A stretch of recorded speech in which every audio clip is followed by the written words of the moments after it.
irmãos, eu vos saúdo com a paz do nosso Senhor e Salvador Jesus Cristo. Glória a Deus, é motivo de alegria mais uma vez estarmos na casa do Senhor. E quero saudar a você também que está online, que está em casa conosco, que possamos todos estarmos focados na obra do Senhor, no servir ao Senhor, no adorar o Senhor, que é por isso que nós existimos. O Senhor nos tem convocado, nos chamado para sermos autênticos adoradores. E estamos aqui, portanto, nesse propósito de adorar, já que só Ele merece toda a honra, toda a glória e toda a adoração. Louvado seja Deus.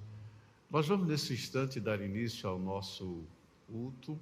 Eu quero convidar o nosso trio para que esteja louvando ao Senhor, dando, portanto, início ao efetivo culto ao Senhor. Glória a Deus. Louvado seja Deus. Queremos saudar os irmãos nessa noite com a doce paz do Senhor Jesus. Amém, irmãos? Motivo de alegria nós estarmos aqui na casa do Senhor, adorando ao nome do nosso Deus, nesse finzinho de ano que nós estamos vivendo, aonde até aqui nos ajudou o Senhor, irmãos. E aquele que nos ajudou até aqui, Ele vai continuar nos ajudando. E a palavra dele para nós nessa noite é: não temas. Hino de número 58, nós vamos louvar ao Senhor Jesus. Hino de número 58 da nossa harpa cristã, não temas. Vamos adorar o Senhor. Glória a Deus. Não temas, contigo eu sempre estarei. Ó, rica promessa do bondoso Rei, qual estrela que brilha lá na escuridão. Esta linda promessa brilha no meu coração. Comigo está.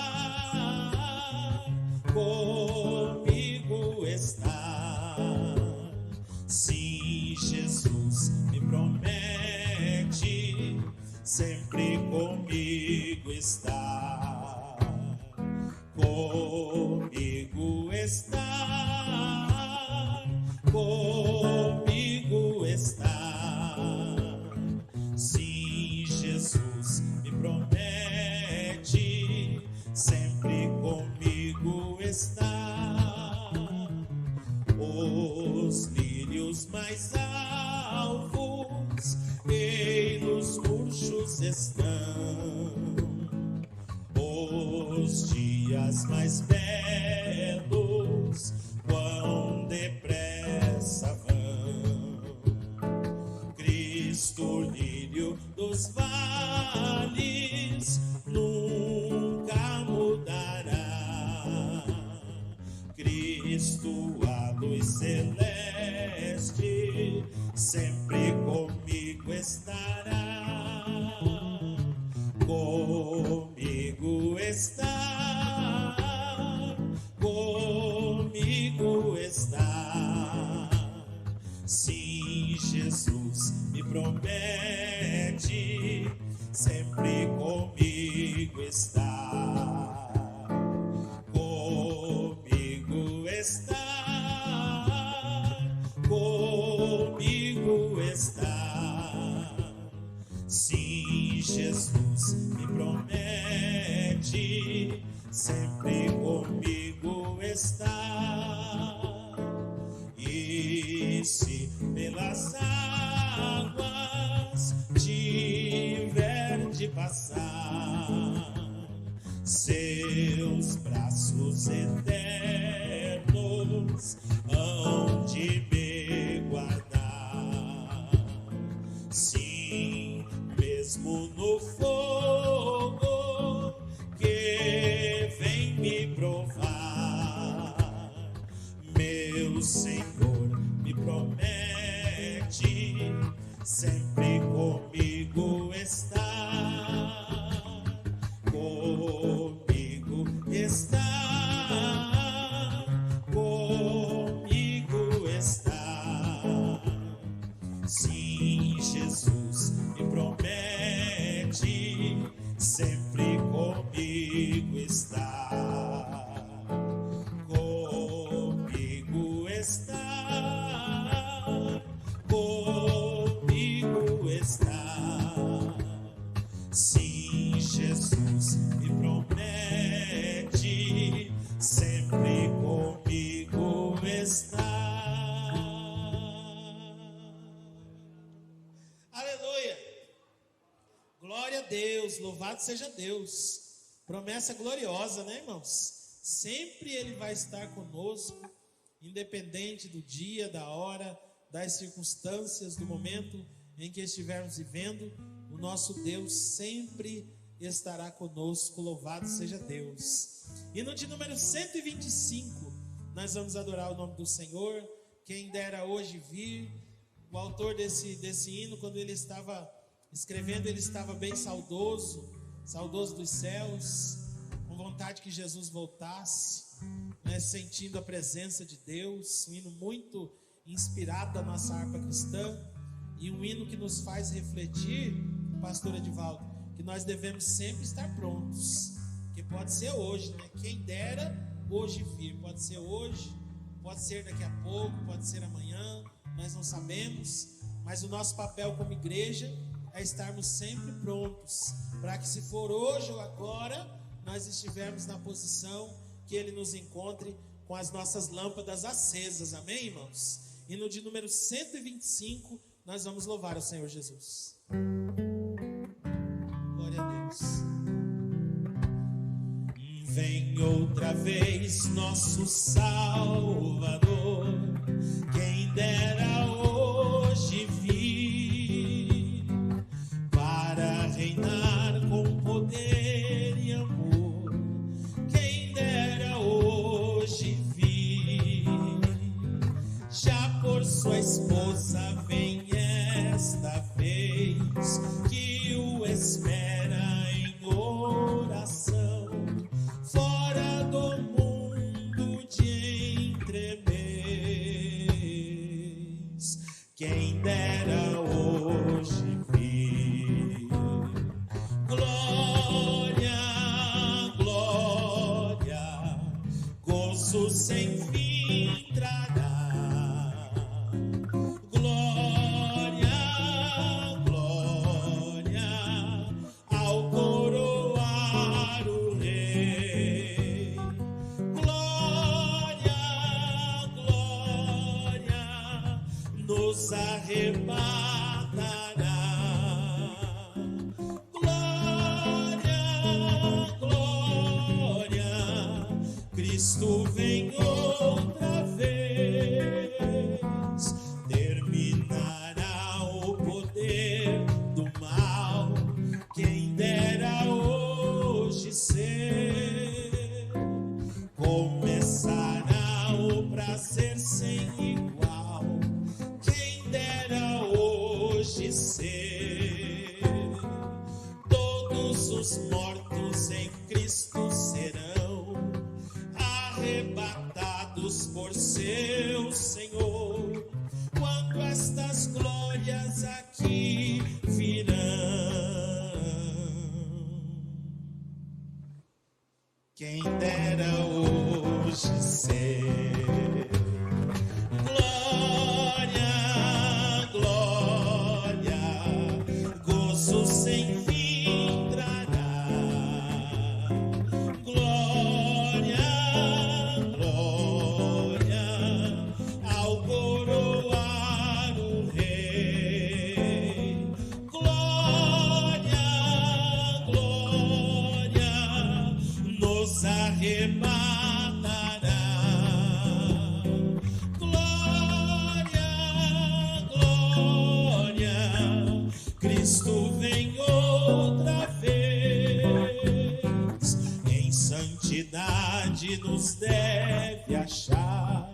Eis que Ele pode vir, nos velando com gozo e paz.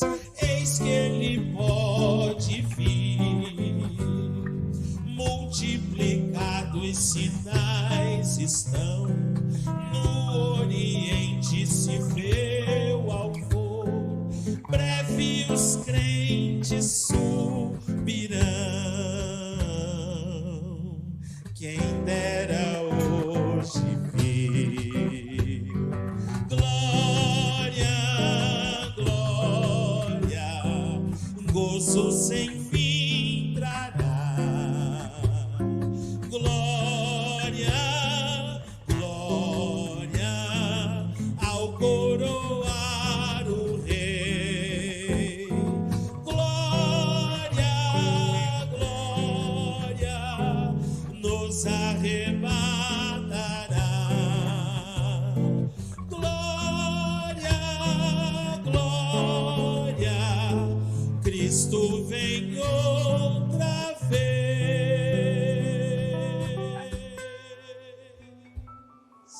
Aleluia.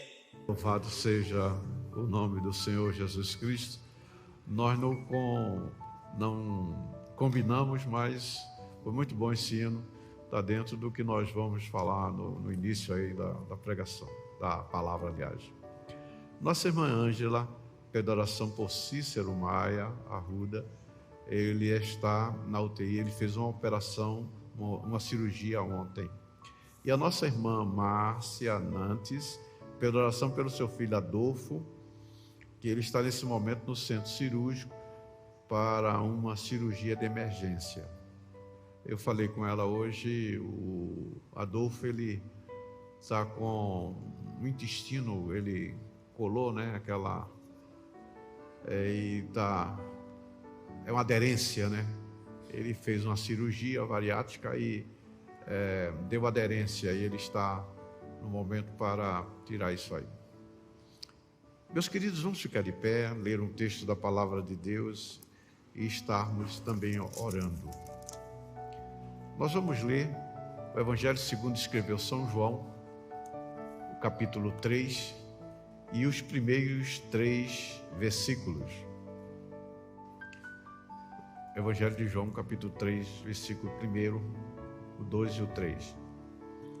Havia entre os fariseus um homem chamado Nicodemos, um dos principais dos judeus. Este, de noite, foi ter com Jesus e lhe disse: Rabi, sabemos que és mestre vindo da parte de Deus, porque ninguém pode fazer estes sinais que tu fazes se Deus não estiver com ele. A isto respondeu Jesus: em verdade te digo, se alguém não nascer de novo, não pode ver o reino de Deus. Glória a Deus. Quem mais deseja oração? Vamos orar. Amantíssimo, soberano e eterno Deus, nós queremos te louvar e te agradecer. Já temos buscado a tua face, já temos alguns minutos orado diante de ti, te buscado, e agora, Senhor, acabamos de te louvar, tu tens recebido o nosso louvor e estamos dando continuidade a essa reunião, Senhor, e te pedimos que tu estejas no comando, exercendo o total senhorio sobre nossas vidas, para que nada venhamos a fazer oriundos em nós mesmos. Queremos apresentar os pedidos de oração da irmã Márcia, do Haroldo e também do Cícero, Senhor, que necessitam de uma providência tua, que o Senhor esteja entrando com as providências e realizando o milagre que todos nós esperamos. Agora, Senhor, as necessidades dos teus filhos que ergueram as mãos e daqueles que estão online conosco, nós não conhecemos o teor dessas necessidades, mas certamente tu conheces, já que és onisciente, tu conheces todas as coisas. Venhas também ao encontro dessas necessidades, suprindo-as, porque mais uma vez estamos confessando que somos carentes, necessitamos de ti, somos plenamente necessitados. Por isso, Senhor, acuda-nos e venhas, portanto, ao encontro de nossas necessidades, e os milagres que estarás realizando, tudo seja para louvor e honra e glória do teu santo nome. Agora, Senhor, mais uma vez que Teu Espírito Santo esteja trabalhando fortemente em nossos corações, transformando-os em uma terra, Senhor, que possa receber a semente, que essa semente gloriosa, que é a Tua palavra, venha germinar, produzir frutos, e que esses frutos permaneçam e sejam dignos de arrependimento. Senhor, nós oramos para que venhamos não só produzir frutos, mas caminhar fortalecidos na fé e na Tua palavra. Também, Senhor, que sejamos capacitados a semear esta Tua gloriosa palavra. É nesses termos, portanto, Senhor, que oramos e Te agradecemos por tudo, no nome do Teu Filho amado Jesus Cristo, que vive e reina para sempre. Amém e amém. Glória a Deus. Podeis se sentar, amados. Nós estivemos, inclusive eu estou ministrando essa palavra porque eu estive esse final de semana em Tangará e a igreja estava muito boa, muita chuva, né? Mas o trabalho foi muito bom e eu fiquei bastante feliz de presenciar a animação daquele povo, mesmo debaixo de chuva, sabe? Houve batismo, enfim, foi muito bom. Mas aí o pastor Wagner me falou algumas coisas que eu fiquei estarrecido. É que chegou em Tangará uma seita 100% herética. E o hino que nós cantamos aqui foi dizendo que vem hoje, nós queremos. Essa seita diz que Jesus já veio, Henrique. Já pensou? É uma loucura isso aí. Que Jesus já veio e por ele ter vindo, então não precisa fazer Santa Ceia, nem está obedecendo alguns textos da Bíblia, porque, vocês estão entendendo? Está tudo bem. Pior, alguns obreiros da área aderiram, e de outras igrejas também. O negócio está muito forte, essa heresia lá, e tem gente acreditando nessas coisas. Bom, eu não fiquei escandalizado, porque a palavra já disse que nos últimos dias aconteceriam isso. Então, na verdade, nós estamos vivendo os últimos dias aqui na terra. Mas, eu disse, mas a gente fala tanto, e eu vi esse texto aqui, li esse texto, para que a gente medite, porque muitos não estão enraizados. Uma pessoa que acha que Jesus já veio e, portanto, não precisa cumprir mais nada, nem fazer Santa Ceia, nem nada, é uma loucura, né? Não dá para entender, mas isso é a falta de conhecimento da palavra. E veja bem, e hoje, na verdade, nós podemos ver que, de fato, as igrejas estão cheias de pessoas vazias. Uma pessoa que segue uma conversa dessa, eu não vou nem pregação, é conversa. É porque se encontram vazias. Pessoas até que se identificam com Cristo e com a doutrina da Bíblia, a doutrina de Cristo, mas que interiormente nunca foram convertidas. E é por isso que eu estou citando esse texto aqui de Nicodemo. Nós vamos meditar no que Jesus fala aqui a respeito da conversão, de ser convertido. E veja bem, e por não terem sido realmente convertidas, elas acabam de se apegar a uma fé, uma profissão de fé falsa. E com uma fé falsa, uma profissão de fé falsa, você riu, né, Márcio? A pessoa fica à mercê dessas loucuras que tem por aí e acreditando em coisas.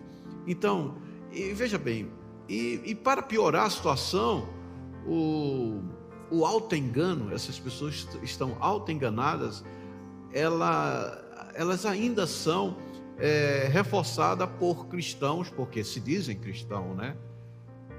E às vezes pessoas que são bem intencionadas, mas não têm discernimento, e até se consideram hoje como crentes, mas estão totalmente fora daquilo que a Bíblia diz. Agora, essa confusão toda, inclusive eu estou falando isso porque foi algo que eu tomei conhecimento e fiquei estarrecido. Eu não sei se em Cuiabá tem isso, eu fico assim meio por fora das notícias, mas em Tangará está forte isso aí. Então, veja bem, e essa confusão ocorre por conta de um falso evangelho. Porque o pessoal cria, né, um falso evangelho, diluído em uma graça barata, uma graça sem graça, e uma pregação com ênfase nas emoções. Tem pessoas que estão à procura exatamente de palavra que venha trabalhar nas suas emoções e não no seu espírito. E no subjetivismo soberbo de pregadores, e no entendimento que não é bem isso. Estamos tendo entendimento hoje, existe, que é esse pessoal que prega isso, de um evangelho, de uma salvação assim por atacado. Vocês estão entendendo? Não é mais individual. Não, vamos com uma boiada, venha. Tudo, está entendendo? É por atacado. Eles pregam que a salvação não é particular, não é. Então, na verdade, queridos, nós podemos ver que Jesus, ele não estava, na verdade, interessado nessas conversões, em ser a pessoa convertida superficialmente. Pelo contrário, e aí por isso que a gente entende o que ele fala na palavra de Deus. Mateus,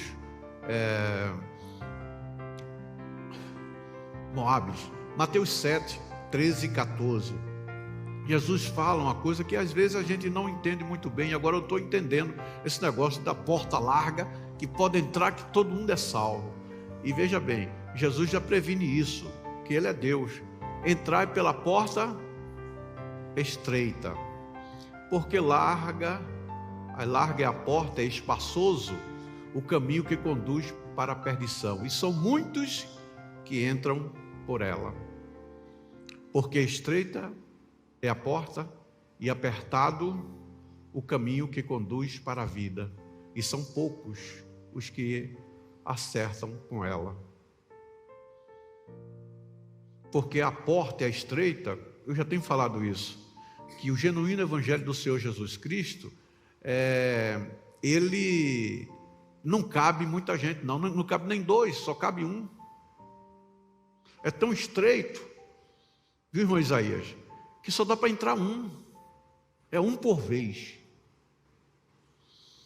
Eu não posso entrar com ninguém de braço, porque empaca o caminho é estreito, porque o caminho é Jesus. Entendeu? E você tem que estar no caminho estreito, é isso que você está dizendo. E não adianta abrir os caminhos e dizer, não pode vir, está tudo salvo. Você estando aqui, está salvo. Pode vir para cá, vendo? Na nossa igreja aqui, você estando aqui, você já está salvo. E Jesus já prevê isso, que dizendo que não é assim, porque a salvação é individual. Deus já havia falado isso desde lá o Velho Testamento, de que o filho não vai salvar o pai, nem o pai o filho, porque é individual.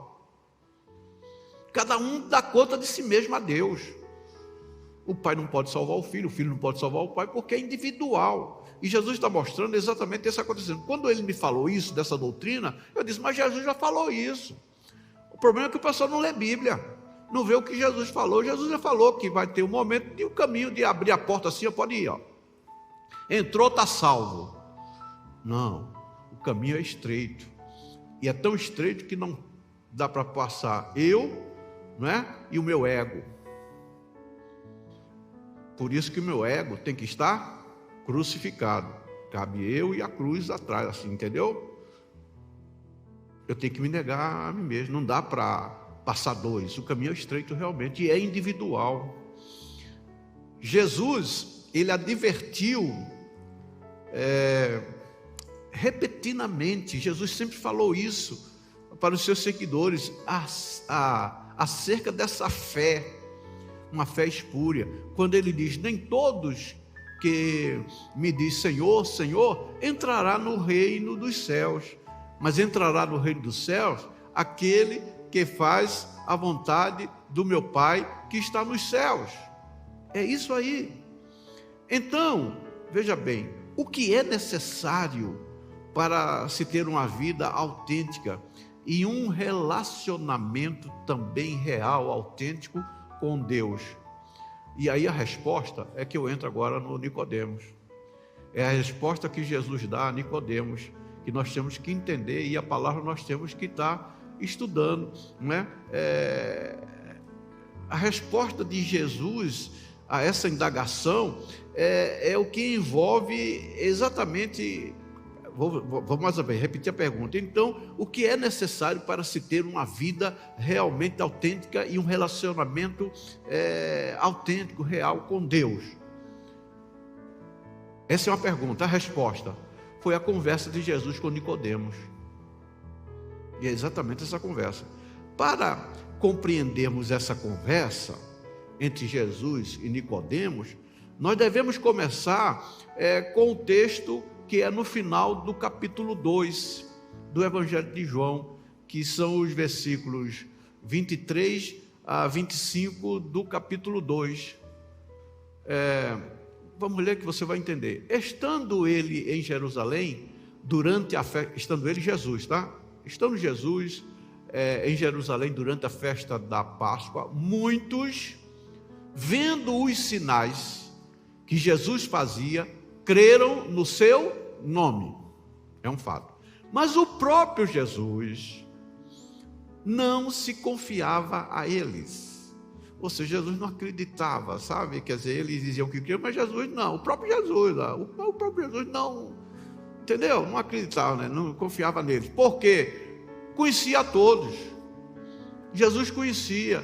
Ele não precisava de que alguém lhe dissesse testemunho a respeito do homem, porque ele mesmo sabia o que era a natureza humana.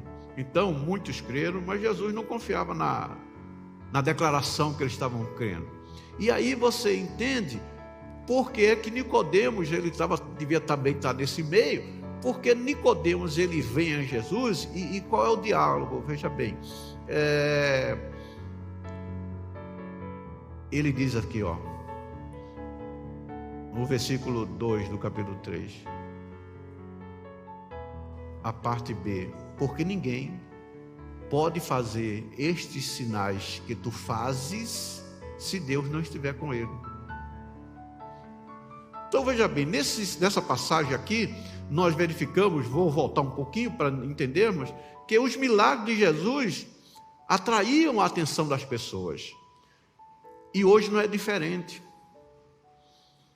Quando existe, alguém fala, tem uma pessoa que ora, que as pessoas são curadas, a igreja enche, faz fila até meia-noite, etc.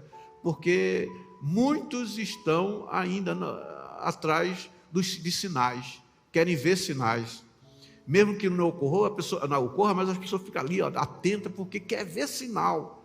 Ou seja, é o mesmo espírito também daqueles que estavam lá no início da pregação de Jesus. Não tem diferença. Vocês estão entendendo? Passaram 2000 anos e a natureza humana, Jesus conhecia. Então tem pessoas que estão atrás de sinais. Por que eu estou falando isso? Tem que ter raiz. Você está entendendo? Então esses que estão só atrás de sinais ficam fáceis de ser enganados. Vou continuar batendo nessa tecla aí. Porque muitos, como nós lemos, até creram nele. Todavia o próprio Jesus, por causa da sua onisciência, não dava crédito àqueles que diziam que criam nele. Mas foi exatamente isso que aconteceu com Nicodemos, porque Nicodemos confessa aqui, ele era honesto, uma pessoa real, porque o que atraiu Nicodemos a Jesus, ele fala, qual foi? Sinais. Ele não cria ali, não está dizendo que Jesus é o Filho de Deus, nada. Ele disse, você é da parte de Deus, porque esses sinais é muito forte que o Senhor faz. Muito forte. Agora, queridos, quando nós buscamos sinais e vamos atrás de Jesus, por sinal, isso é um perigo à vista, é aquele negócio, sabe quando tem a placa lá, perigo à vista. Se alguém no nosso meio, se alguém da ADNA, vive correndo atrás de sinais, bota a placa na frente dele, escreve aí, perigo à vista. Porque nós que cremos no Senhor Jesus Cristo, nós não cremos por causa dos sinais. É bom ver sinais, mas nós cremos é porque Ele é o Salvador. Que nós somos pecadores e Ele vem atrás de pecador como eu e você e perdoou os pecados. O que faz eu e você servir é porque os nossos pecados foram perdoados. E Ele nos criou, normalmente, né, hoje na linguagem, né, contemporânea, Ele criou a conexão, né, nossa com Deus. E é isso porque você adora Jesus. Não é porque Ele cura ou deixa de curar, tem profecia, não, é porque Jesus perdoou os seus pecados, querido. Se você crê nisso, você não vai atrás de conversa por aí. Veja bem, perigo à vista. Estamos diante de um grande perigo na vida destes. Se não tomarmos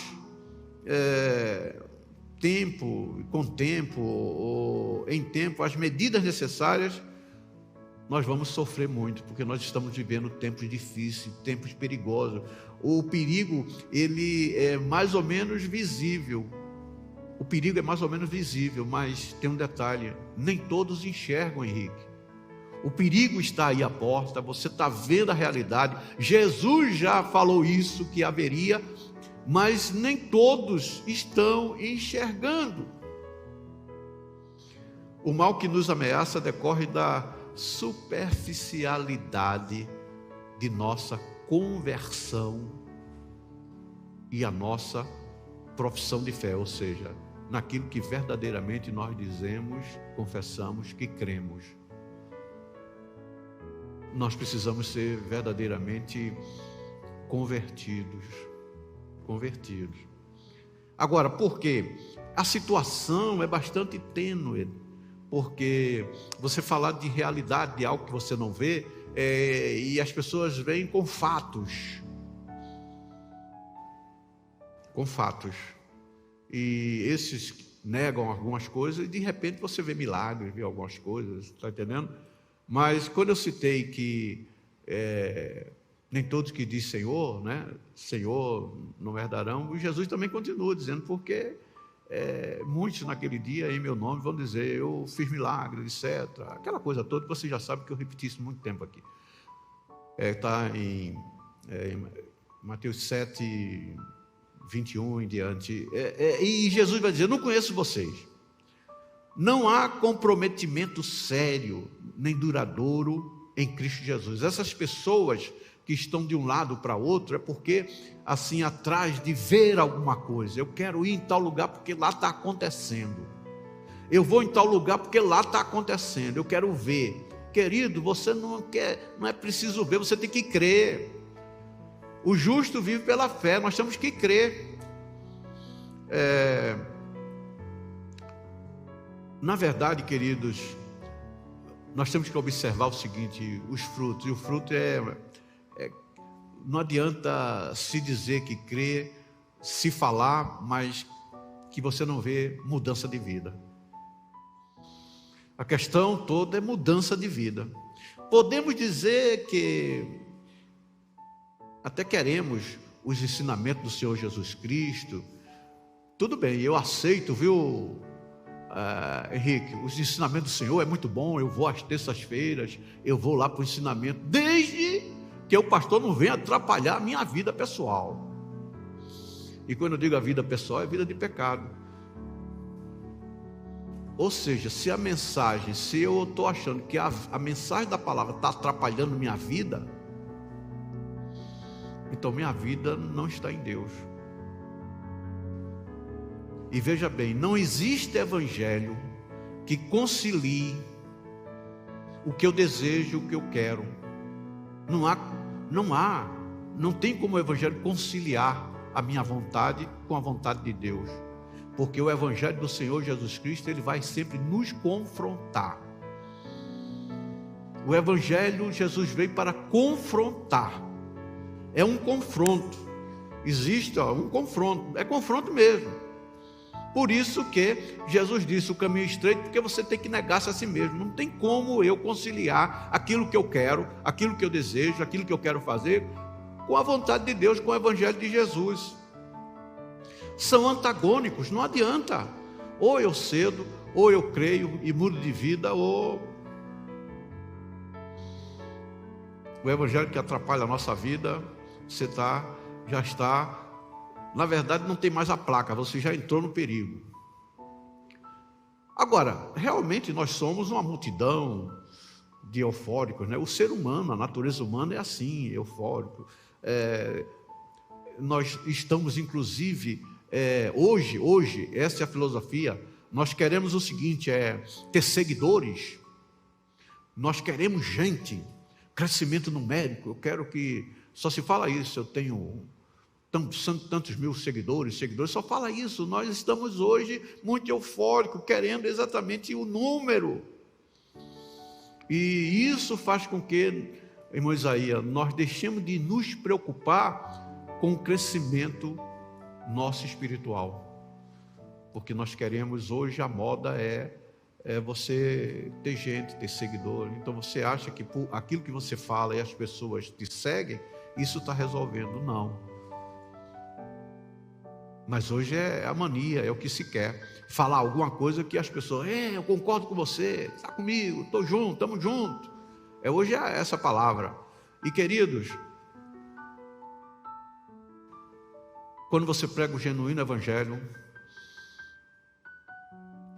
os seguidores diminuem, porque o genuíno evangelho confronta, principalmente esses que querem o número, que é isso aí.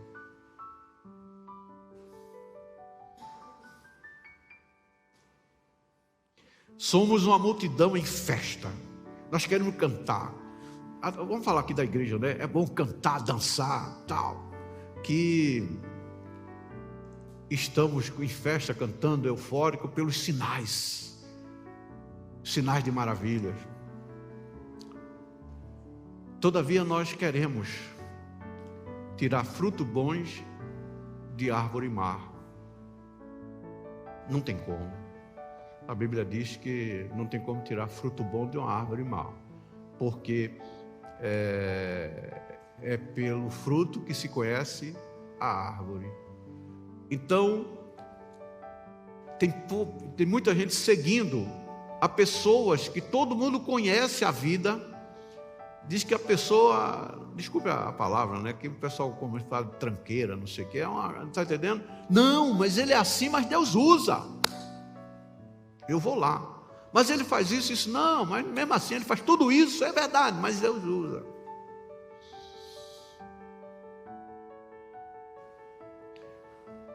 Querido, se você pensa assim, é o que eu falei. Viu, Marcelo? É querer tirar fruto bom de uma árvore má. Não tem como. Agora, o que é que ocorre para esse engano? É porque nós deixamos de ler regularmente as Escrituras. Existe hoje uma moda de não confessar pecado.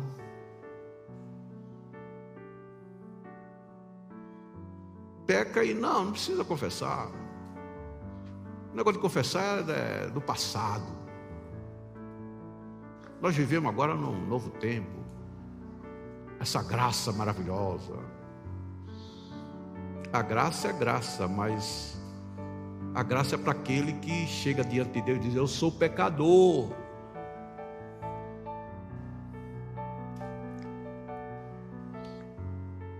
As pessoas não renunciam aos atos pecaminosos, pessoas que não se santificam, nem tampouco guardam a mensagem da esperança, porque aquele que guarda a mensagem da esperança é o que nós cantamos aqui, né? Quem dera hoje vir. Tem muitos dizendo, não, tomara que dure mais a vinda do Senhor, demore mais uns 10 anos, 20 anos, porque eu tenho que fazer muita coisa ainda. Tem gente que acha que tem que fazer muita coisa. Não. Nós estamos vivendo Sinceramente, irmão, é duro, mas nós estamos vivendo a semelhança de Israel no tempo do profeta Isaías. Por favor, Moabs, coloca Isaías, capítulo 1, a partir do versículo 11. Isaías, capítulo 1. Olha o que Deus fala para Israel. De que me serve a mim a multidão de vossos sacrifícios? Vocês lembram que nós falamos terça-feira passada de Davi. Davi, na verdade, olha, bem antes de Isaías, já estava em sintonia com isso aí. Se o Senhor gostar de sacrifício, aí que Deus está dizendo, está reclamando, todo mundo trazendo sacrifício, aquela fila de sacrifício. De que me serve a mim a multidão de vossos sacrifícios? Diz o Senhor. Estou farto dos holocaustos de carneiros e da gordura de animais cevados, e não me agrado do sangue de novilhos, nem de cordeiro, nem de bode. O que Deus está falando é exatamente o que Davi já havia falado lá quando ele está diante de Deus e ele se apresenta não com sacrifício, nem com sangue, mas se apresenta como? Senhor, eu sou pecador. E dentro de mim só tem pecado. Não foi isso que Davi fez? Nós estudamos aqui, não deu para estudar todo o salmo, mas pelo menos um pouco da oração de Davi, mostrando que o que Deus quer de mim e de você é que nos apresentamos como somos.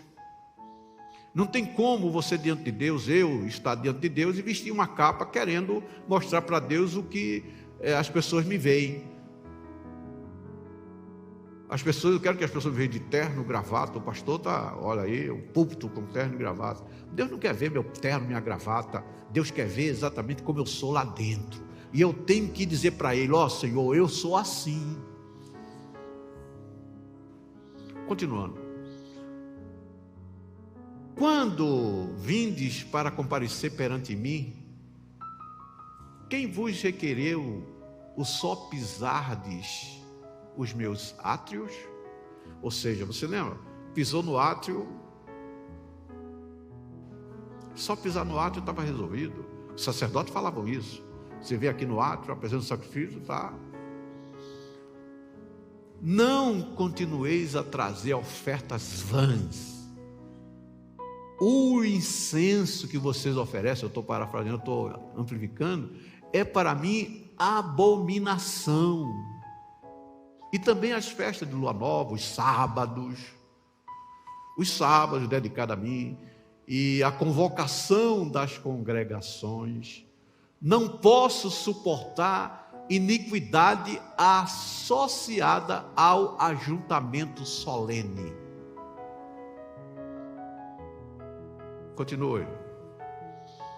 As vossas festas da lua nova e as vossas solenidades, a minha alma as aborrece. Quem está falando isso, você sabe quem é, né? É o Senhor que está falando. Já me são pesadas, estou cansado de as sofrer. Continue. Pelo que, quando estendeis as mãos, escondo de vós os olhos. Eu não quero ver. Sim, quando multiplicais as vossas orações, não as ouço, porque as vossas mãos estão cheias de sangue. Lavai-vos, purificai-vos, tirai a maldade de vossos atos de diante dos meus olhos, cessai de fazer o mal, aprendei a fazer o bem, atendei à justiça, repreendei ao opressor, defendei o direito dos órfãos, pleiteais a causa das viúvas. Tinha um monte de egoísta que ia lá só para...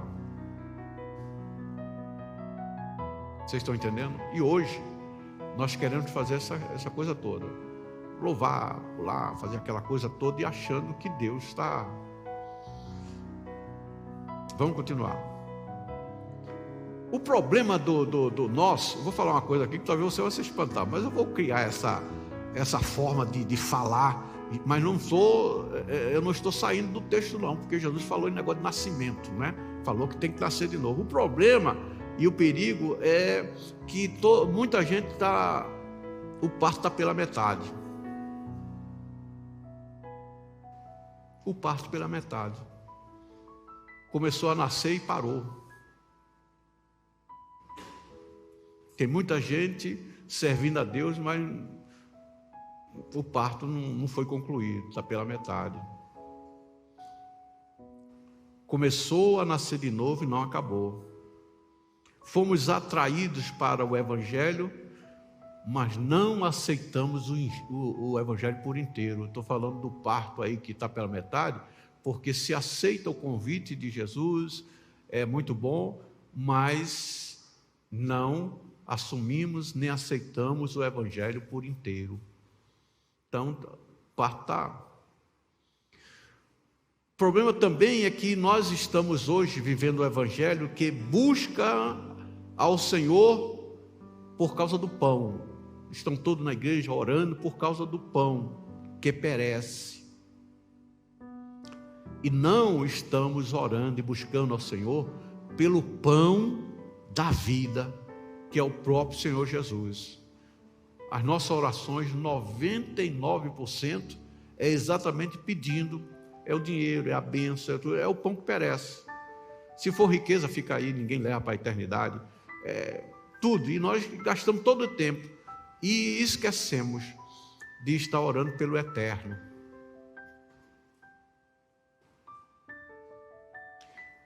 Queremos apenas sentir o Evangelho.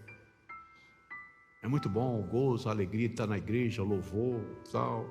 E nós queremos sempre estar nadando em água rasa. E queremos sempre o leitinho de mamadeira. Quando não é uma papinha, uma coisa mais engrossada assim, aí não vou ficar lá, o pastor agora só quer bater na gente, etc, tal. Mas eu gosto daquela mamadeirinha assim, que você tome, meu filhinho, assim, entendeu? Agora, vamos voltar para o Nicodemo, né? Eu já falei aí, você viu aí, mas vamos para Nicodemo. Mas e a pergunta é, quem era Nicodemos? Queridos, Nicodemos era um fariseu. Por ele ser um fariseu, significava que ele vivia de acordo com os rigores e as regras religiosas.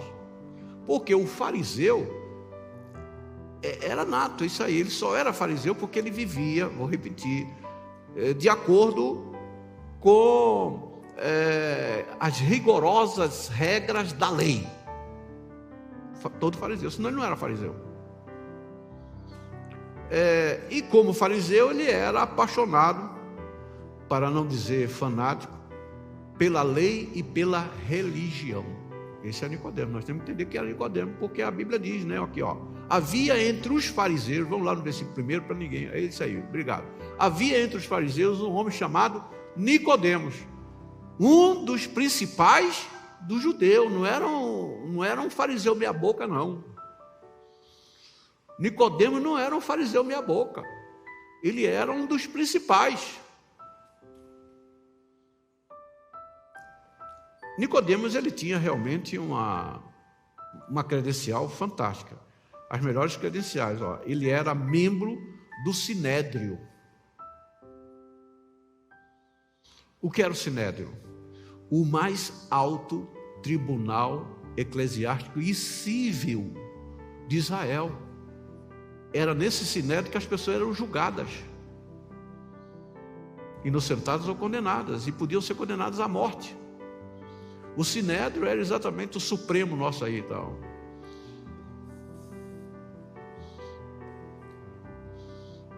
Tem tudo a ver. Era o Sinédrio. E Nicodemos fazia parte do Sinédrio, a mais alta corte de Israel. Pelo que se fala, né? No mesmo capítulo, no versículo 10, Jesus fala isso, né? Coloca aí, tu és mestre em Israel. Olha, quem falou, quem foi? Jesus. Jesus confirma que ele era mestre, ou seja, um professor conceituado, porque o próprio Jesus citou o título dele: você é mestre, e mestre é aquele que ensina, não é verdade? Jesus chamou ele, nem ele falou isso aí, mas Jesus disse: você é mestre. Jesus confirmou: tu és mestre em Israel. Ou seja, ele era um homem sincero, e ele foi atraído para Jesus por causa dos milagres, dos sinais e também do ensinamento. Isso chamou a atenção de Nicodemos. Do ponto de vista humano, Nicodemos era um bom homem. Do ponto de vista humano, ele era um bom homem. Apesar das advertências de Jesus em relação aos fariseus. Jesus falou alguma coisa dos fariseus que você sabe, né? Mas apesar disso, o fato dele ter as dúvidas, chegar a Jesus, ele era um fariseu diferenciado, digamos assim. Ele buscava alguma coisa, e o fato de ter ido a Jesus, porque ele tinha um vazio, ele queria alguma coisa, senão não tinha ido buscar. E Nicodemos, nós precisamos ver que ele chegou a Jesus e ele disse, ele confessou, ele afirmou que Jesus vinha da parte de Deus. E isso por conta dos milagres, que Nicodemos sabia que milagres só Deus faz.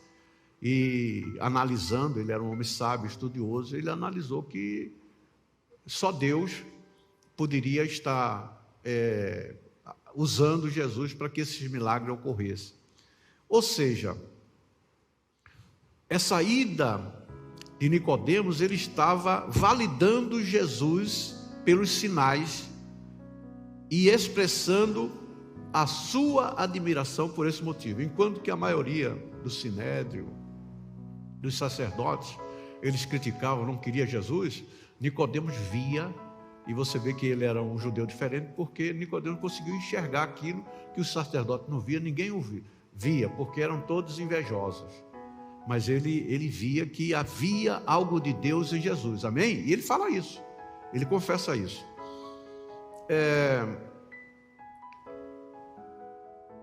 Agora, Jesus, ele conhecia as pessoas, e nós lemos aqui no versículo 25 do capítulo 2, que Jesus, ele conhecia as pessoas. Por que ele conhecia?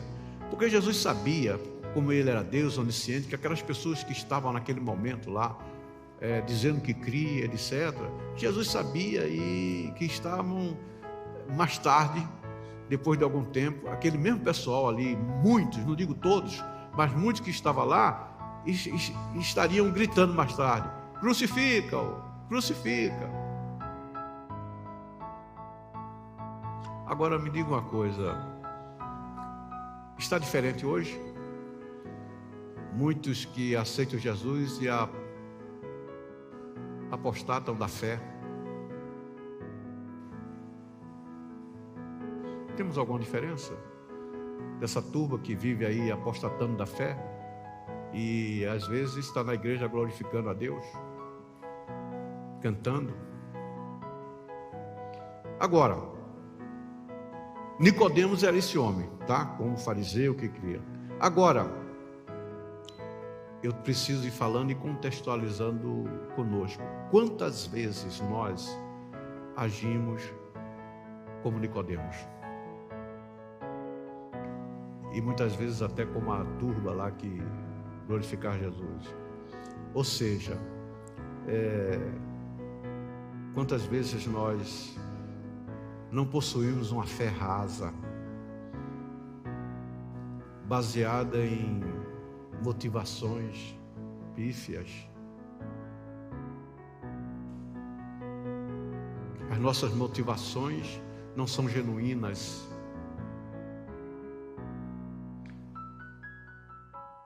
Quando nós não temos uma vida autêntica, uma vida autêntica com o Senhor, o resultado disso é uma vida inconstante.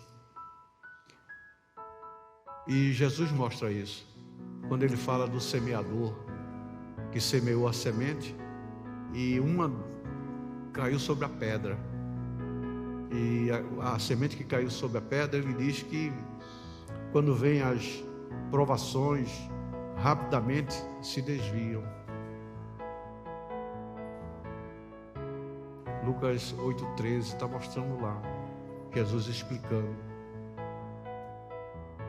Muitos foram chamados, mas a semente caiu, não foi na terra para que germinasse. A ida de Nicodemos até Jesus demonstra que ele tinha uma necessidade. Eu falei isso e estou repetindo. Nicodemos tinha uma necessidade. E nós devemos lembrar que Nicodemos conhecia a Bíblia de sua época, o Velho Testamento. E, como já disse, ele era um estudioso e um professor. Mas o que o Evangelho de João está nos mostrando é que é mais importante do que a religiosidade de um homem, é a vida nova que ele recebe de Deus através do seu Filho Jesus Cristo. É isso que, na verdade, aqui está sendo demonstrado no Evangelho de João.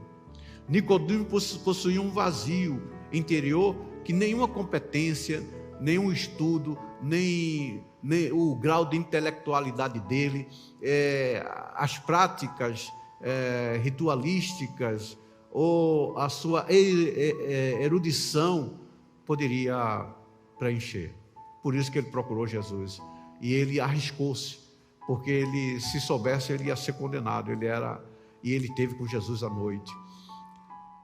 Queridos, nós temos que entender o seguinte: a salvação genuína é pela graça. E o apóstolo Paulo fala isso em Efésios 2, 8 e 9, de que é pela graça que nós somos salvos, e isso é mediante a fé, e isto não vem de vós, é dom de Deus, não de obras, para que ninguém se glorie.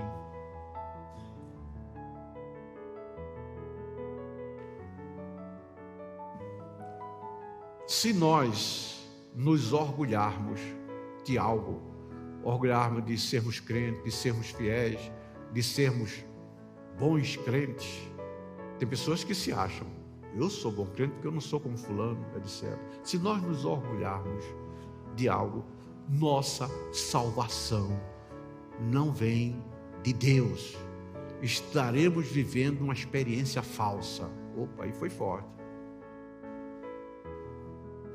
Se nós nos orgulharmos e nos acharmos superior a alguém, somos mais competentes do que alguém, somos mais fiel do que fulano, se houver esse tipo de orgulho, a nossa experiência com Deus é falsa. Por quê? A palavra disso, eu acabei de citar. Pela graça sois salvos. E isso não vem nem de mim nem de você, é mediante a fé. E a fé, essa fé é um dom de Deus. Então não podemos estar nos gloriando de nada, apenas da nossa salvação, do perdão dos nossos pecados. Nós temos que agradecer ao Senhor. Nicodemos estava incomodado porque não conhecia o Deus verdadeiro. Ele conhecia a lei, mas ele conhecia a lei de Deus, mas não conhecia o Deus da lei. E apesar de todo o seu estudo e de toda a sua aptidão, ele tinha do que se orgulhar do ponto de vista humano, porque ele era do Sinédrio, ele era uma pessoa importante, mas continuava com esse vazio existencial, e a prova é ele ter vindo a Jesus. Conjecturando, podemos dizer que ele possivelmente estava infeliz, estava se sentindo perdido, ou espiritualmente cego. Foi essa condição pessoal que moveu Nicodemos ir até Jesus. Bom, aí eu vou dar uma paradinha mais uma vez para a gente contextualizar entre nós. Veja bem, o que levou Nicodemos a Jesus foi exatamente esse vazio, essa forma que o estudo da lei, nada, e tinha algo que ele queria mais, porque ele conhecia a lei de Deus, mas faltava o preenchimento do próprio Deus na vida dele. Agora, e o que está nos levando a Deus?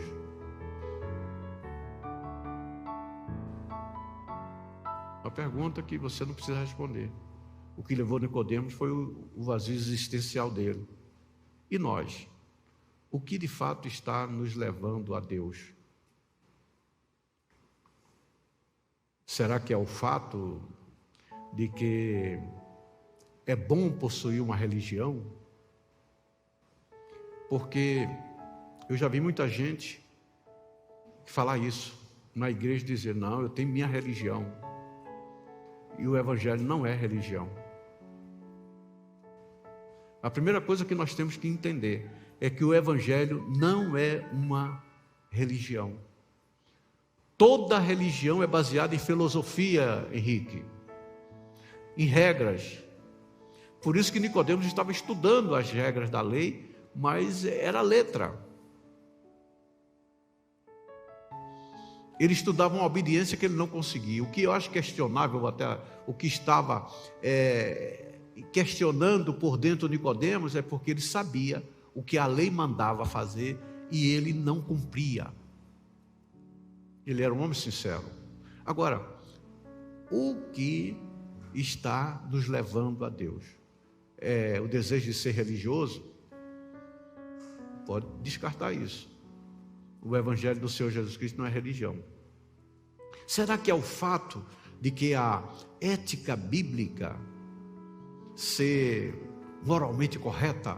Ou se não, eu sou o que eu vou a Deus porque a Bíblia é moralmente correta e eu tenho que segui-la. Será que é isso?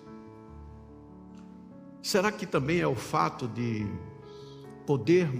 buscamos a Deus para podermos obter muitas bênçãos? Se for essas questões que eu falei agora, eu não quero falar mais porque não temos mais tempo, mas estamos no caminho errado. Nada disso é a razão de chegarmos a Deus. A razão genuína de nós chegarmos a Deus, o que nos leva a Deus, é porque nós somos pecadores.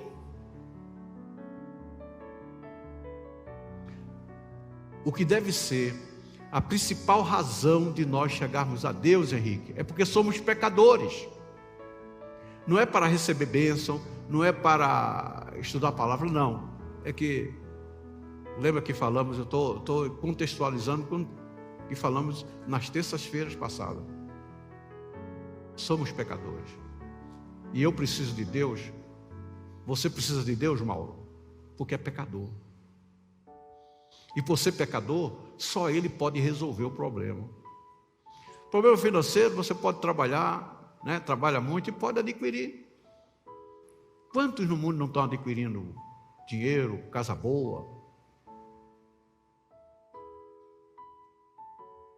Estudos filosóficos. Quem é da maçonaria, inclusive, tem os estudos filosóficos, tal, né? Mas só existe uma forma do perdão dos pecados. É chegar a Jesus.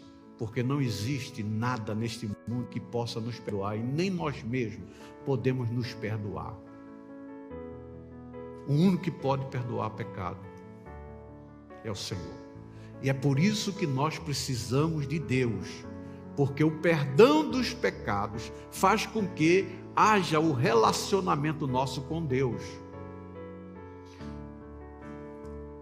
Voltando lá no Davi, né? Por que Davi se humilhou e disse o seguinte, pode tirar tudo, eu abro mão de tudo, só que não me tires da tua presença, não tires de mim o teu espírito. Isso aí é uma tacada de um cara inteligente. Porque me diga uma coisa, se Deus está com ele, Se o Espírito está com ele, ele é o vencedor. É como Paulo diz, eu sou mais que vencedor. O pedido de Davi foi o pedido nosso, é o pedido nosso. Tem gente que quer o carro, quer a casa. Davi foi inteligente, eu só quero o Senhor, porque eu tendo o Senhor, eu tenho tudo. Se teu Espírito está em mim, nada, eu vou ganhar todas as batalhas, eu vou continuar sendo vencedor, porque o que eu preciso da minha vida é o Senhor está em mim, e é isso que eu não quero abrir mão. Eu abro mão de tudo, aparentemente, né? Ele abriu mão aparentemente, porque se ele tem Deus, tem tudo, Luzia. Porque quem tem Deus, tem tudo. Ele abriu mão assim, entendeu? Foi abrir mão porque o coração diz, pode tirar, mas, né? Mas eu quero o Senhor. Então nós precisamos de Deus porque somos pecadores.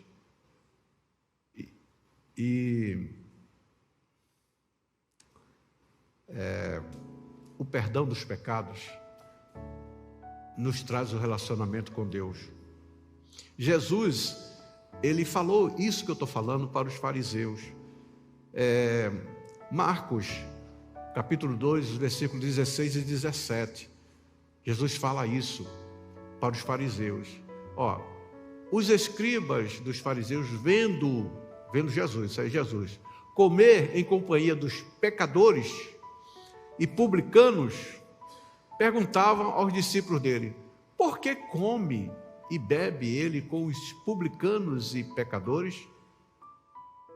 Jesus, ouvindo isso, respondeu-lhes, os sãos não precisam de médico, e sim os doentes. Não vim chamar justos, eu vim chamar pecadores, queridos. Então o que nos leva a Deus é porque o chamado de Jesus é para pecador, e se você é pecador, está no caminho certo, porque Jesus veio chamar exatamente o pecador. E quando eu chego e digo, Senhor, eu sou pecador, aí o Senhor disse, é para você que eu vim. Vocês estão entendendo? Talvez você se chocou e disse, mas o que nos leva a Deus? É por ser pecador, porque ele veio exatamente buscar pecador. É isso que ele fala. Então eu não posso chegar e dizer, não, é porque eu sou uma pessoa boa, não, ele não veio para isso aí.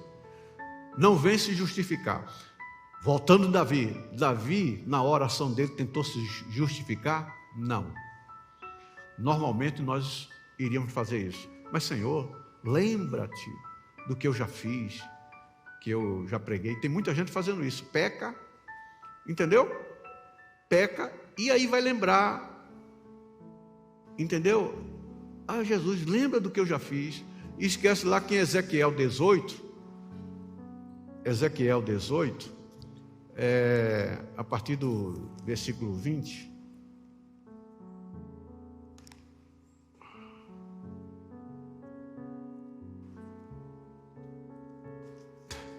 bom, a alma que pecar, essa morrerá, o filho não leva a iniquidade do pai, nem o pai. Mais adiante, eu acho que é no 23 que vai chegar onde eu quero.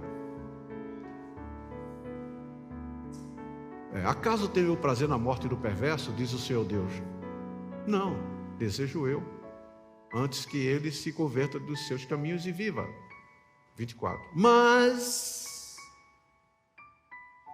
desviando-se o justo da sua justiça e cometendo iniquidade, fazendo segundo todas as abominações que faz o perverso, acaso viverá? De todos os atos de justiça que tiver praticado, não se fará memória. É isso aí que eu queria, só essa parte aí. Então, quando se erra, não tenta justificar não, querer lembrar Deus, porque não, já apagou, ele passou ali, tudo que você fez de bom, foi o melhor obreiro, foi o melhor, passou. E tem muita gente que foi um obreiro, foi etc, e fica dizendo, mas Senhor, eu deslizei, mas lembra do que eu já fiz, quantas pregações, quantos negócios. A Bíblia diz que quando você erra, você peca, só fica patente a sua transgressão. Deus está dizendo: eu não me lembro mais do que você fez. Da mesma forma que o ímpio, quando se converte, a sua impiedade eu não me lembro mais. Esse é o caráter de Deus. Veja bem, o ímpio, quando se converte, Deus não faz memória da sua, convertendo-se do perverso, da perversidade que cometeu, praticando o que é o reto e justo, conservará ele a sua alma em vida, pois se considera e se converte de todas as transgressões que cometeu. Não será morto. Mais adiante um pouquinho. Eu acho que é o próximo versículo. Não, eu acho que seria antes. Mas depois vamos perder tempo, porque a hora já manda parar. Vocês estão entendendo? Quando o homem peca, ele tem que fazer como Davi. Não justificar, não dizer o que fez. Não adianta, Deus não está nem aí. O que Deus quer é o arrependimento da pessoa, como Davi fez. Se arrepende, e o arrependimento vai fazer com que ele fique novamente em comunhão com Deus. Agora, todo pecado, ele traz consequência. Traz consequência. Porque o pecado é como um câncer. E o câncer, ele é provocado por quê? Por células que deixam de obedecer ao corpo.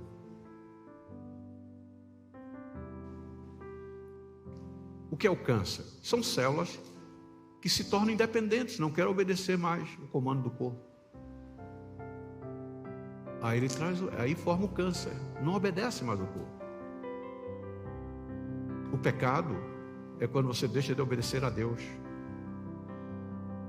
E na vida espiritual tem que ser estripado. E isso é cirúrgico. Osés explica isso, quando ele diz para nós nos voltarmos para ele. Não tem tempo de falar, o tempo já era para parar.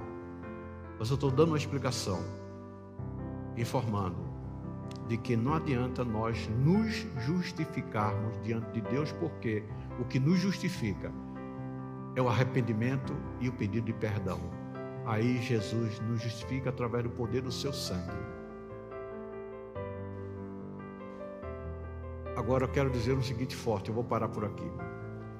Se você não é um pecador, Jesus não veio para você.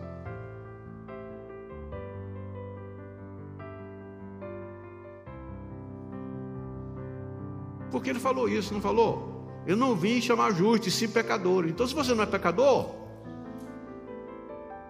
agora, quando você diz que não é pecador, você também está desfazendo do que Deus fala. E Jesus disse que Ele é a verdade, porque Ele disse que todos pecaram e destituídos estão da glória de Deus. Então, quando você diz que não tem, você já está se revoltando contra a verdade do próprio Deus.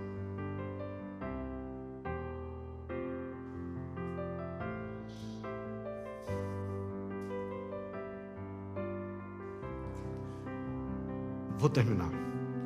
Lembre-se o seguinte: nós nunca veremos a Deus nitidamente enquanto não enxergarmos os nossos próprios pecados. Porque quando nós enxergamos o nosso pecado, aí nós vamos ter condição de enxergar o Deus que nos justifica e nos perdoa de todo pecado. Amém? Infelizmente o horário, mas eu queria só deixar uma palavrinha que Nicodemos não entende e muita gente, as pessoas não entendem. Quando ele diz aqui, se alguém não nascer de novo, não pode ver o reino de Deus. Não nascer de novo. Esse nascer de novo,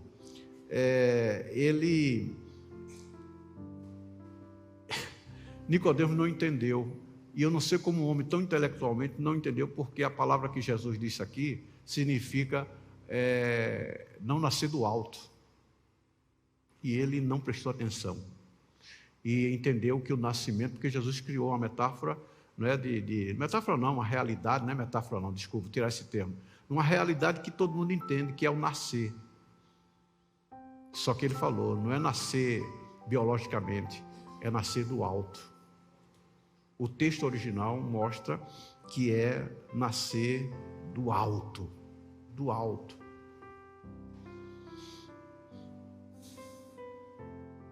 Precisamos nascer do alto. E o parto tem que ser completo. Amém? Para que nós possamos resistir os dias maus e as mentiras e a astuta cilada do diabo, que já há uma referência que isso ocorreria. Que Deus nos abençoe grandemente. Amém? E que nos firmemos na verdade, e a verdade é o Senhor Jesus Cristo. Cadê o nosso trio, né? É o trio que vai louvar. E vamos ficar de pé e descansar um pouquinho, que vocês estão sentados há bastante tempo, há mais de hora. E vamos verbalizar a palavra do Senhor.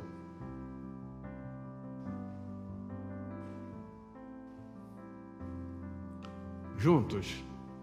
Trazei todos os dízimos à casa do tesouro, para que haja mantimento na minha casa, e depois fazei prova de mim, diz o Senhor dos Exércitos, se eu não vos abrir as janelas do céu, e não derramar sobre vós uma bênção tal que dela vos advenha a maior abastança. E, por causa de vós, repreenderei o devorador, para que não vos consuma o fruto da terra, e a vide do campo não vos será estéril, diz o Senhor dos Exércitos.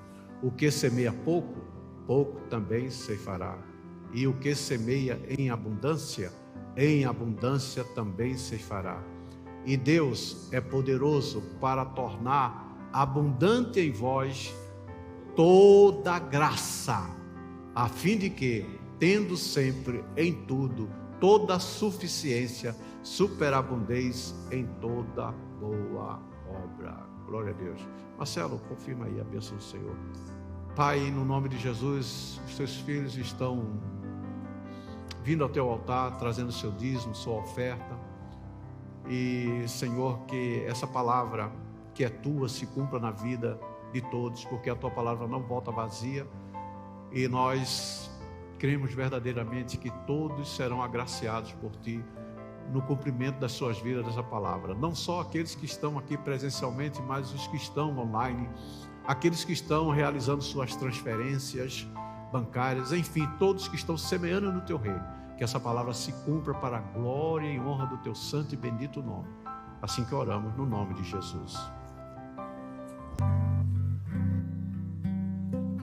Deus tem um plano para cada criatura.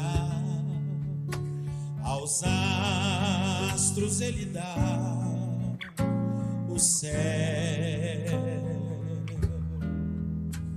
a cada rio ele dá um leito e um caminho para mim traçou.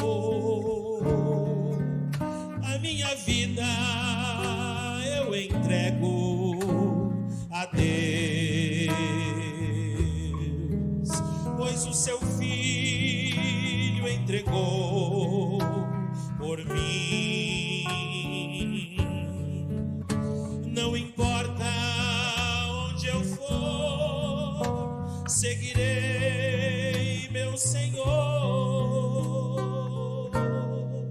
Sobre terra ou mar, onde Deus mandar, irei. Deus enumera cada grão de areia, e as ondas ouvem seu mandar. As aves em seus rumos todas lhe obedecem. Seu carinho faz abrir a flor. A minha vida eu entrego a Deus, pois o seu filho entregou por mim. Não importa onde eu for, seguirei meu Senhor. Sobre terra ou mar, onde Deus mandar, irei. E em seu querer encontro paz na vida e bênçãos que jamais gozei. Embora venham lutas e tristezas, tenho fé que Deus me guiará. A minha vida eu entrego a Deus, pois o seu filho a entregou por mim. Não importa onde eu for, seguirei meu Senhor. Sobre terra ou mar, onde Deus mandar, irei.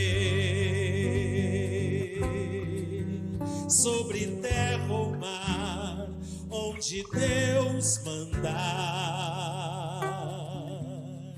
irei.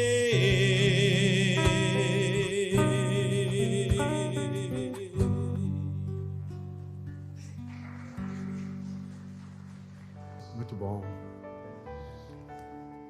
Glória a Deus. Isso o Vitorino Silva gravou não foi no long play, foi no compacto, né? Aquele compactozinho dele, aquele discozinho ali. Mas esse hino é antes de Vitorino Silva, ele já gravou isso, esse hino é bem antigo. Isso, alguém que ia fazer missão sempre cantava esse hino aí. Vamos ficar de pé, queridos. Mas é isso mesmo. Deus tem um plano para cada individual criatura. Bom, informando que domingo já foi falado e no próximo, aliás, domingo passado foi falado e domingo que vem nós teremos um culto especial de Natal. Um culto especial de Natal. Começa às 18 horas, porque é especial. A Jamara está ali atrás.